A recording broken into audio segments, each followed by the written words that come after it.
अस्सलाम वालेकुम।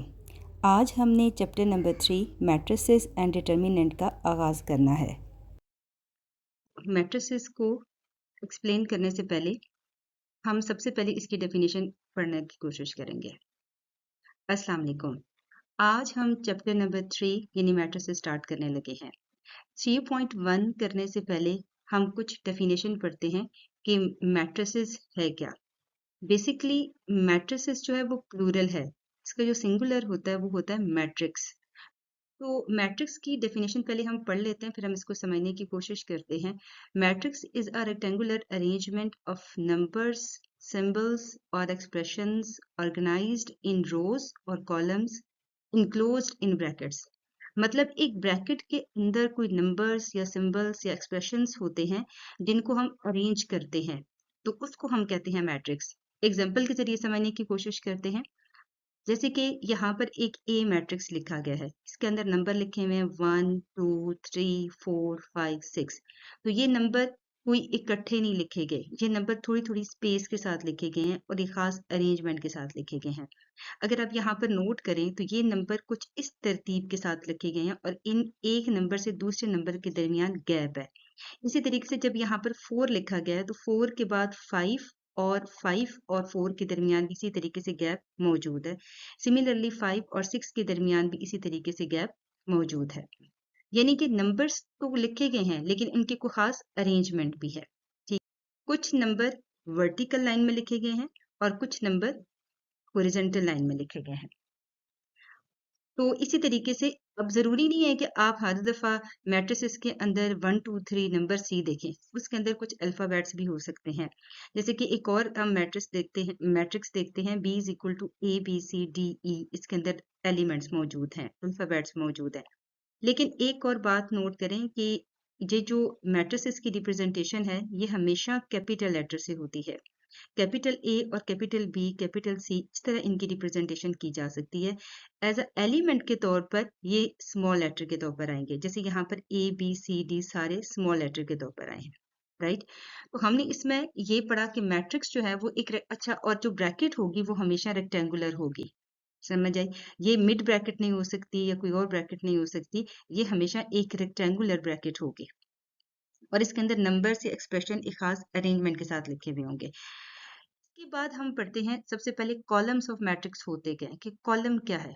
सो columns are vertical lines of entries is known as column. Vertical क्या होता है? हर वो शेप या हर वो चीज जिसको एक हम यानी कि ये समझें कि आसमान से जमीन की तरफ या जमीन से आसमान की तरफ, इस शेप में अगर आप कोई भी चीज देखते हैं तो ये वर्टिकल शेप है।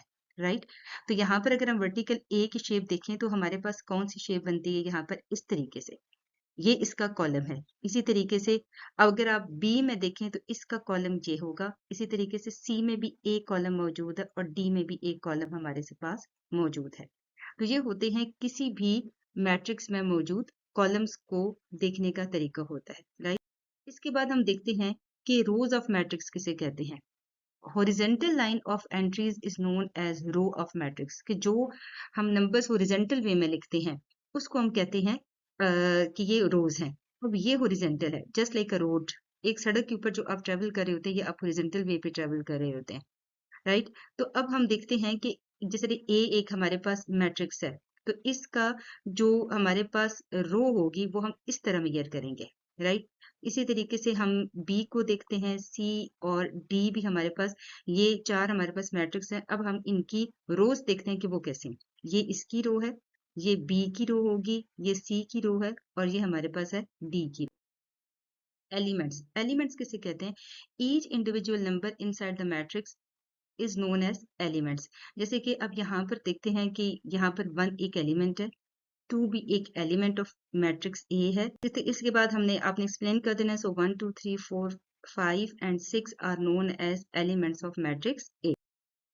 इसके बाद बात करें तो हमारे पास आता है ऑर्डर ऑफ मैट्रिक्स, कि किसी भी मैट्रिक्स का ऑर्डर कैसे होता है। If matrix A has m rows and n columns. अब ये m रोज का मतलब यहाँ पे ये नहीं कि उसकी कोई m रोज होगी, ये कोई ना कोई नंबर होगा, 1 2 3 4 कोई भी नंबर होगा, इतनी रोज होंगी, या 1 रो होगी, 2 होगी, 3 होगी, 4 होगी, लेट अस सपोज।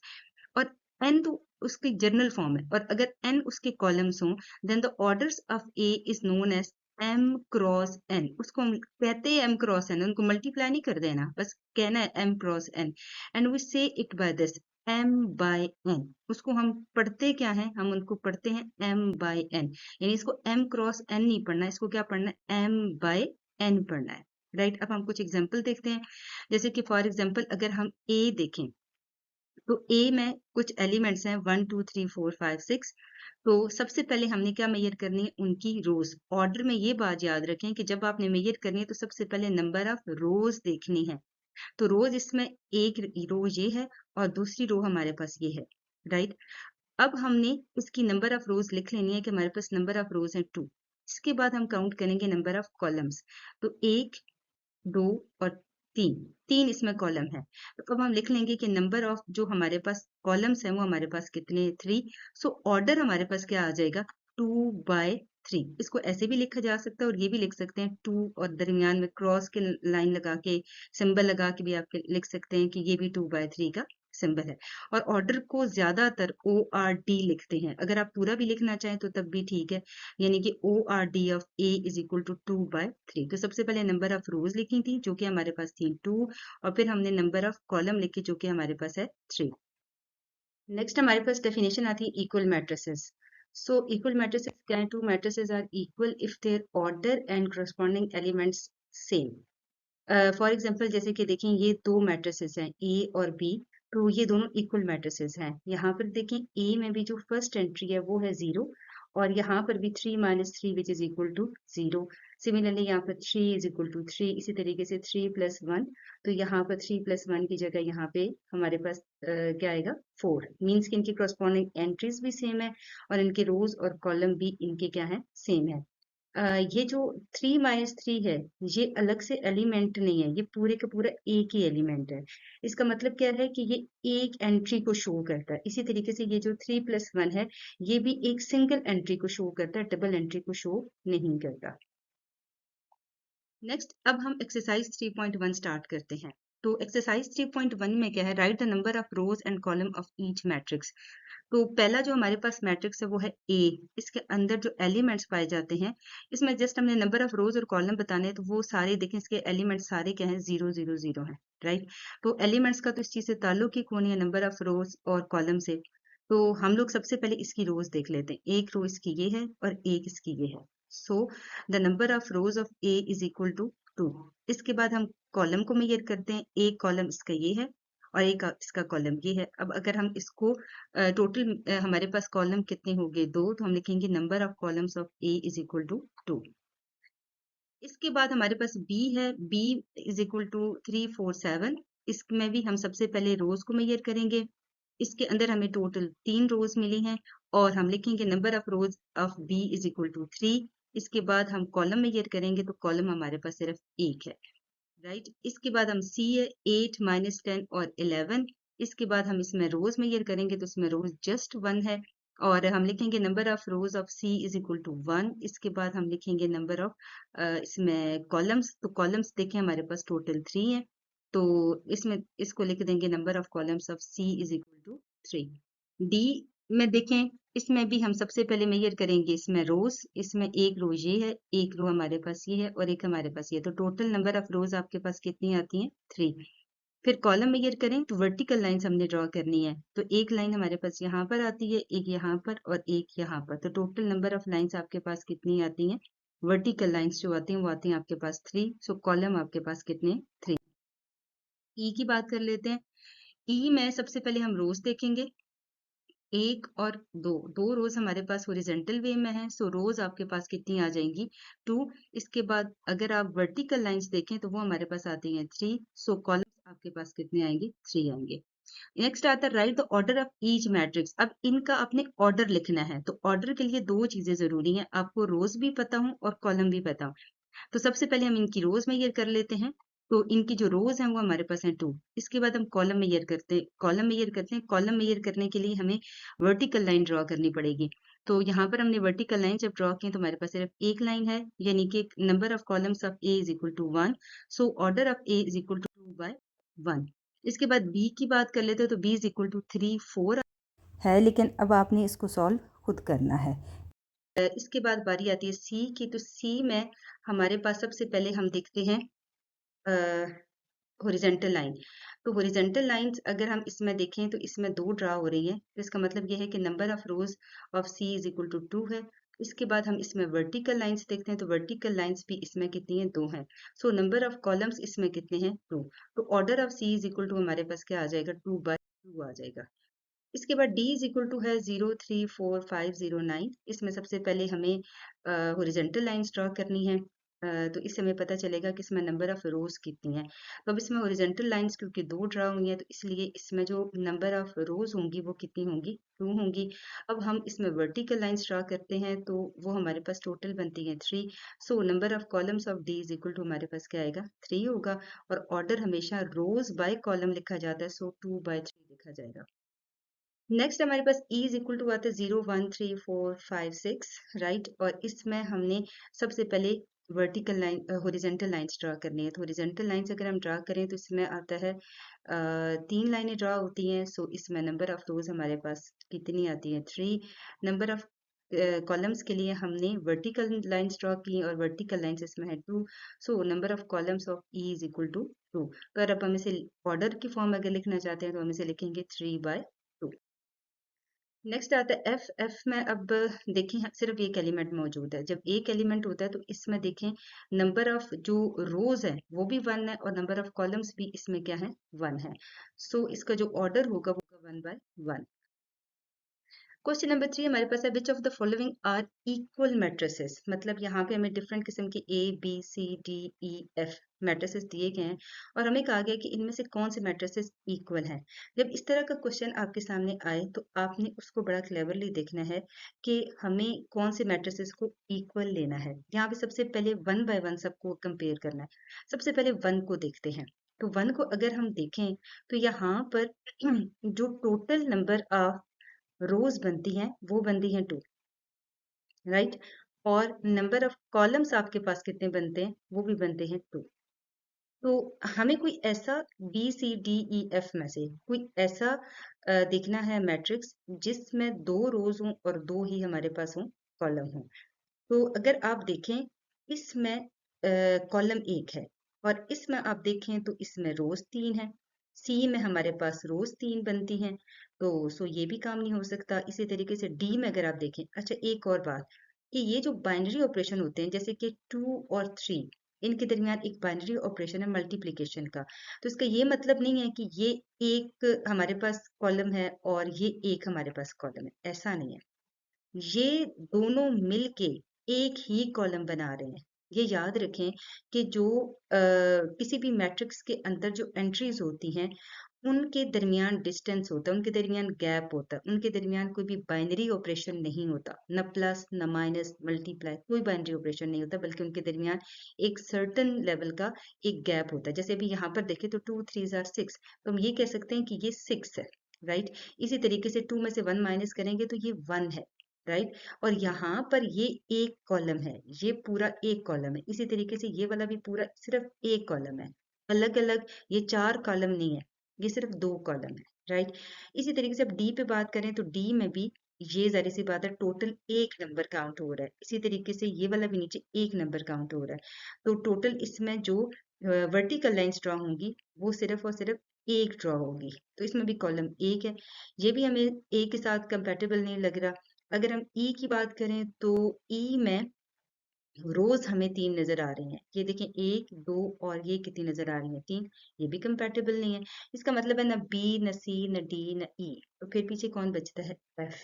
अब एफ को देखते हैं तो ये जरी सी बात है एक नंबर है, 3 माइनस 3 इज इक्वल टू आपके पास ये एक है। इसी तरीके से ये भी एक है।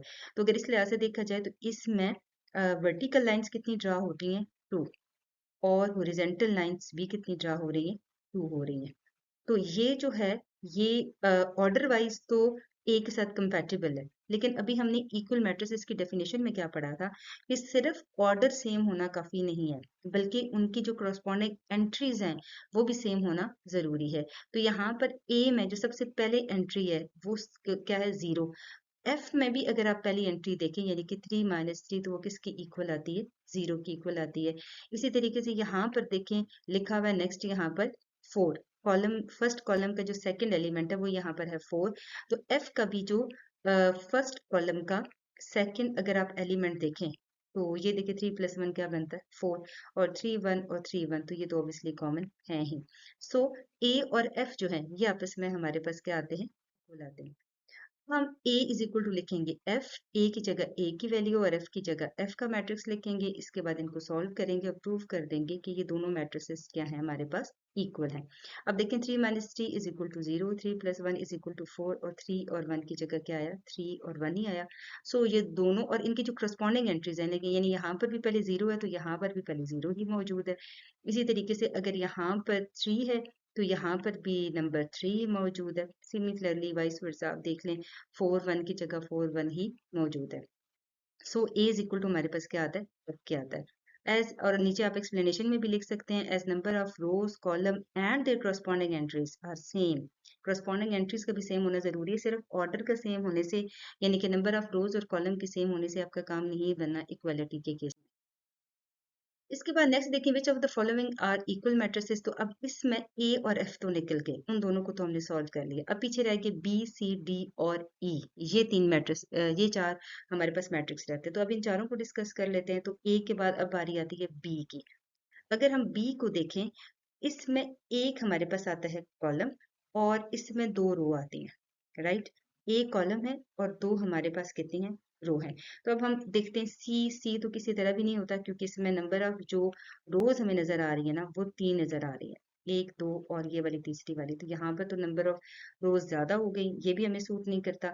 डी की बात कर लेते हैं। डी कंपेटेबल किसी हद तक लग रहा है क्योंकि 5 + 4 ये भी एक नंबर बनता है, और -8 + 1 ये भी एक ही नंबर बनता है। सो इसमें जो नंबर ऑफ जो हमारे पास है कॉलम है वो भी एक है, और नंबर ऑफ रोज इसमें कितनी बनती हैं, 2। सो बी इज इक्वल टू क्या बन जाता है, डी। अब हम इसके एक्सप्लेनेशन में जाते हैं। बी इज इक्वल टू हमने लिखा डी, अब हम इसको देखते हैं, करके देखते हैं। बी की जगह बी की वैल्यू लिखी, डी की जगह डी की वैल्यू लिखी। अब बी में तो कुछ सॉल्व करने के लिए है नहीं, मीन्स कि इनमें तो कोई बाइनरी ऑपरेशन नहीं है, जस्ट लिखा हुआ है 9 और -7 लिखा हुआ है, राइट। इसमें तो कुछ भी सॉल्व करने के लिए नहीं है, लेकिन डी में कुछ सॉल्व करने के लिए है। तो हम इन दोनों को सॉल्व करके चेक करते हैं कि इनका सोल्यूशन क्या आता है। तो ये हमारे पास आता है 9 और -7, और विच इज इक्वल टू 5 + 4 करेंगे तो 9 - 8 + 1 करेंगे तो क्या आएगा, -7। अब इसके नीचे भी आपने एक्सप्लेनेशन एज इट इज लिखनी है कि as number of rows columns and their corresponding entries are same, so B is equal to B. अब पीछे हमारे पास इस क्वेश्चन में क्या बचता है, पीछे बचता है सिर्फ सी और ई। अब हम इनको देख लेते हैं कि क्या ये दोनों आपस में इक्वल हैं भी या नहीं है।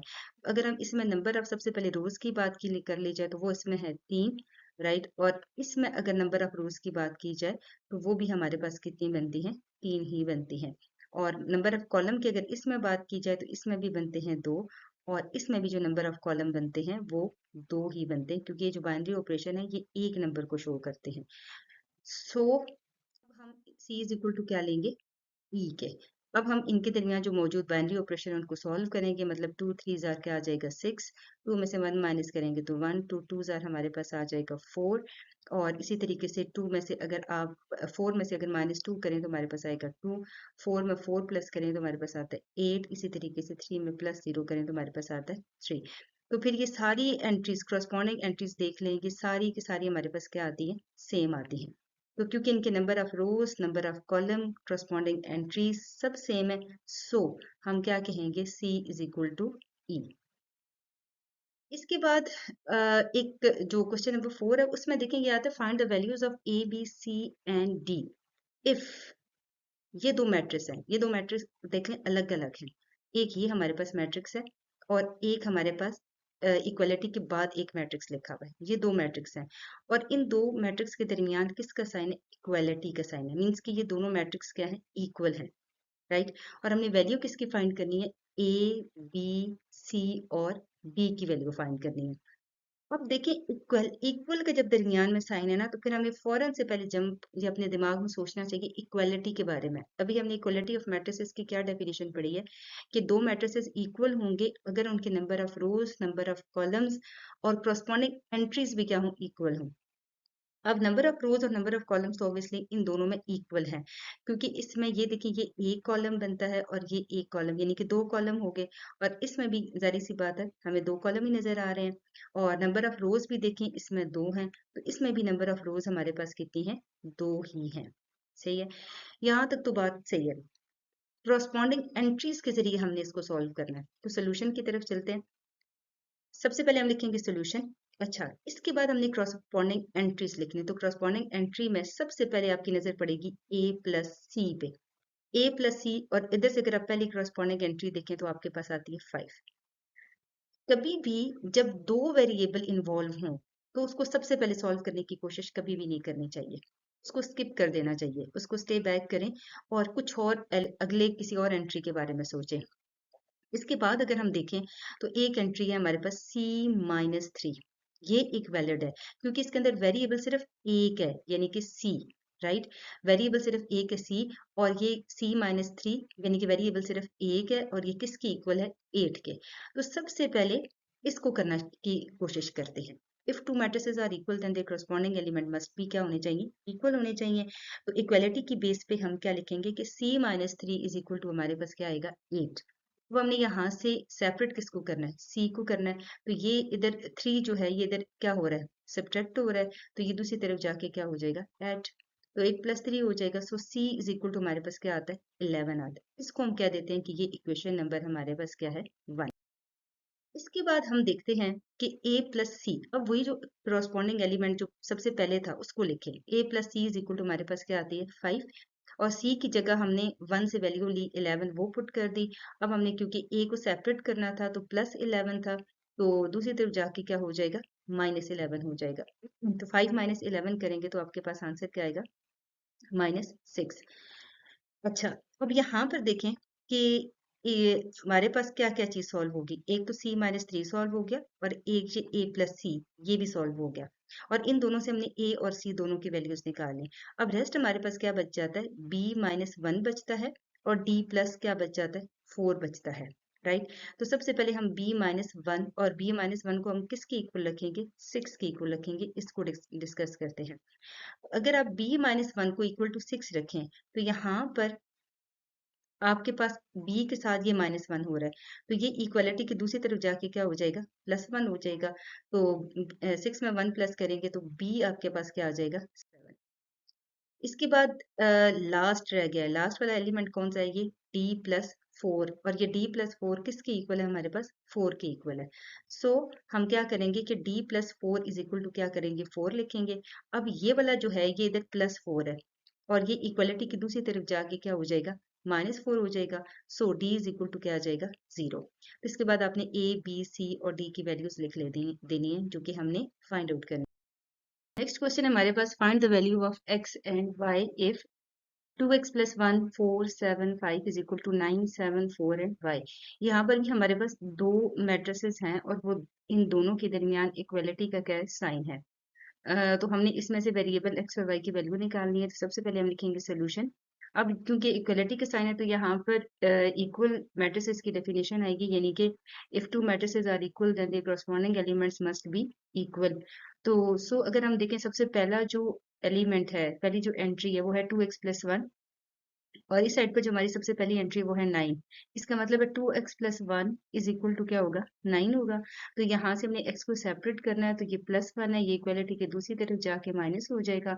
सो 2x इज इक्वल टू 9 - 1, 9 में से 1 माइनस करेंगे तो हमारे पास आएगा 8। अब ये जो 2 है ये x के साथ क्या हो रहा है, मल्टीप्लाई, तो ये इक्वलिटी की दूसरी तरफ जाके क्या हो जाएगा, डिवाइड हो जाएगा। सो x इज इक्वल टू हमारे पास क्या आएगा, 8। 4। अब y तो देखिए बहुत ही सिंपल है, इधर सिंपल y लिखा हुआ है, और यहाँ पर इसी एंट्री की जगह क्या लिखा हुआ है, 5। सो y इज इक्वल टू हमारे पास क्या आएगा, 5। नेक्स्ट क्वेश्चन है, find the values of a b c d if a + b 2d - 1 3b + 2 and 4 is equal to 10 11 5 and c। Similarly दो मैट्रिसेस हैं जिनके दरमियान इक्वलिटी का साइन है। सो हम सोल्यूशन सबसे पहले लिखेंगे। सबसे पहले हम सोल्यूशन लिखेंगे। सोल्यूशन के बाद हमने ये रीजन अपनी जो इक्वालिटी की डेफिनेशन है उसको लिखना है कि if two matrices are equal then their corresponding element must भी क्या होने चाहिए, इक्वल होने चाहिए। अब यहाँ पर भी एक इशू है कि यहाँ पर देखिए सबसे पहला जो हमारे पास एंट्री है वो है a प्लस बी। इसमें कितने वेरिएबल इन्वॉल्व हैं, 2, तो हम इसको कभी भी टच नहीं करेंगे। इसके बाद लिखा हुआ है 3b+1, तो सबसे पहले हम 3b+1 3b, इसके बाद लिखा हुआ है 3b+2, हम इसको लेंगे। तो सबसे पहले 3b+d को 3b+2 को हम किसके इक्वल लेंगे, 11 के इक्वल लेंगे, राइट। 3b+2 को अगर हम 11 के इक्वल रखें तो ये, क्योंकि हमने सेपरेट क्या करना है b, तो ये क्योंकि इधर +2 है तो ये इक्वलिटी की दूसरी तरफ जाके हो जाएगा माइनस, यानी कि 11 - 2 आ जाएगा। सो 3b इज इक्वल टू क्या आ जाएगा, 9। अब b के साथ ये जो 3 है ये क्या हो रहा है, मल्टीप्लाई, तो ये इक्वलिटी की दूसरी तरफ जाके क्या हो जाएगा, डिवाइड होगा, और b इज इक्वल टू हमारे पास क्या आएगा, 3 आएगा।